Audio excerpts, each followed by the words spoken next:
किसी मुसलमान को वो आतंकवादी घोषित कर देते हैं, मीडिया लगातार प्रचार कर देते हैं और प्रचार करने के बाद में, लगातार प्रचार करने के बाद में वो उसके ऊपर आतंकवाद का ठप्पा लगा देते हैं और फिर उसको अरेस्ट किया जाता है। वो 10 साल, 12 साल, 15 साल, 18 साल जेल में सड़ता है। उसके बाद हाई कोर्ट का डिसीजन आता है। ऐसा जंगली महाराज केस में 52 लोगों को छोड़ दिया।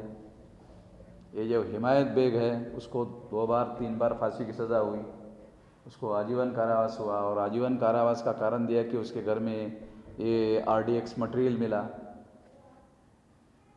तो RDX मटेरियल मिला है, पुलिस वाले ये RDX मटेरियल लेके जाते घरों में दूसरों के और उसको कहते हैं हाँ इनके घर में मिला, वो अपने पास ही लेके जाते। आप बोलेंगे भाई ये तो बहुत भयंकर बात, आप कर इसका कोई सबूत है? कोल्हापुर में हमारे बामसेफ का कार्यकर्ता, शेख का कार्यकर्ता, शेख का बेटा वीडियो बनाने का काम करता था, रिपेयरिंग का,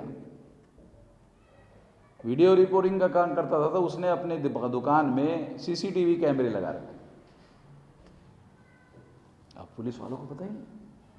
6 पुलिस वाले आए और उन्होंने अपने ही सफारी में से मोबाइल निकाल करके, तुम आतंकवादियों से बात करते हो? कहा कि नहीं, मैं आतंकवादियों से कहाँ से बात करता हूँ? तो मोबाइल निकाला, ये मोबाइल है जिस पर तुम बात करते हो। नहीं, ये मोबाइल तो तुमने अपने से जेब से निकाला। वो बोल रहा है ये तो आपने अपने जेब से निकाला, तो मैं कैसे बात कर सकता? नहीं नहीं नहीं करते हो, चलो लेकिन अरेस्ट करते। अब पुलिस वालों को मालूम ही नहीं कि चलो CCTV कैमरे में मैं खुद अपना मोबाइल निकालते हुए उसमें रिकॉर्ड में आ गया। वो सारा रिकॉर्ड हाई कोर्ट के लोगों के सामने रखा गया। हाई कोर्ट के जज ने इंक्वायरी का ऑर्डर दिया और इंक्वायरी के ऑर्डर में पता चला कि पुलिस वालों ने कॉन्स्पिरेसी बनाकर वो मटेरियल मोबाइल खुद लेके गए। तो इसका मतलब ये है कि ये किसी को आतंकवाद के तौर पर फंसाने के लिए अपने पास ही मटेरियल लेके जाते हैं और उसको मुद्दा माल सबूत बना करके उसके खिलाफ में यूज़ करते हैं और उसको आतंकवादी घोषित करते हैं। उस तरह से RDX मटेरियल तुम्हारे घर में मिला। अरे भारत में मिलिट्री के अलावा RDX मटेरियल नहीं रहता है, बाहर किसी को नहीं मिलता। अगर इसके पास RDX मटेरियल मिला तो इसका दूसरा मतलब है विदेश से आया होगा, समंदर से आया होगा। तो फिर आपने इसको तो RDX मटेरियल के तौर पर पकड़ा, तो उसको ये पूछना चाहिए था कि आपने लिया कहाँ से, वो कौन लोग हैं विदेश वाले जिन्होंने, उसके बारे में कुछ नहीं कहा। फिर उसको आजीवन कारावास दे दिया हिमायत बेग को।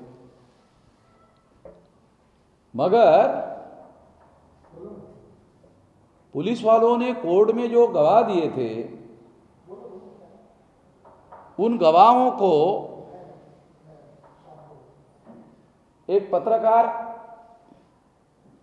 जाके मिला उन गवाहों।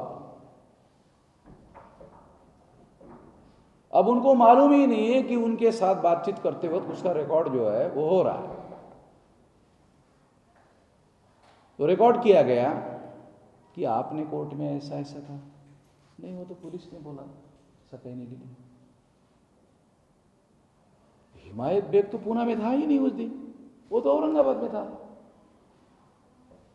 मगर पुलिस वालों ने हमसे कहा, नहीं तो कहा कि तुमको भी अंदर डाल देते। तो झूठे जो मतलब केसेस है वो पुलिस वालों ने तैयार किए। ऐसा सारा रिकॉर्ड जो है उस पत्रकार ने इकट्ठा किया और इकट्ठा करने के बाद में वो सार्वजनिक कर दिया सोशल मीडिया। फिर वो रिव्यू हुआ, उसको 2 बार फांसी की सजा हुई थी, वो रिव्यू हुआ। रिव्यू होने के बाद में फिर कोर्ट ने बदल कर, अब जो आदमी कोर्ट में फिर ये कह रहा था,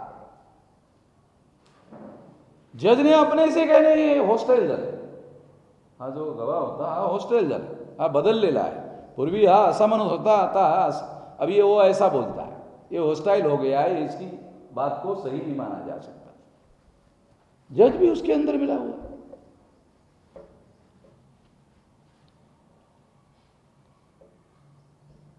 तो ये जो घटनाएं हैं, ये जो परिस्थितियां हैं, फिर उसके बाद में क्या होता है, उसको आतंकवाद के बाद 10 साल, 12 साल, 15 साल, 18 साल के बाद छोड़ दिया जाता है। छोड़ने के बाद में एक लाइन की खबर अखबार में नहीं आती कि इसको निर्दोष छोड़ दिया गया। अब वो अखबार वाला कैसे छापेगा, बोलेगा चला मैंने ही तो इसको आतंकवादी घोषित किया था, अगर मैं ही अखबार में छापूंगा तो जो मेरा पाठक वर्ग है वो सोचेगा कि ये अखबार वालों ने लिखा था कि ये आतंकवादी है, यही खबर लिख रहा है कि निर्दोष छोड़ दिया। तो इसका मतलब अखबार वालों ने ये कैंपेन चलाकर मीडिया ट्रायल चलाया था।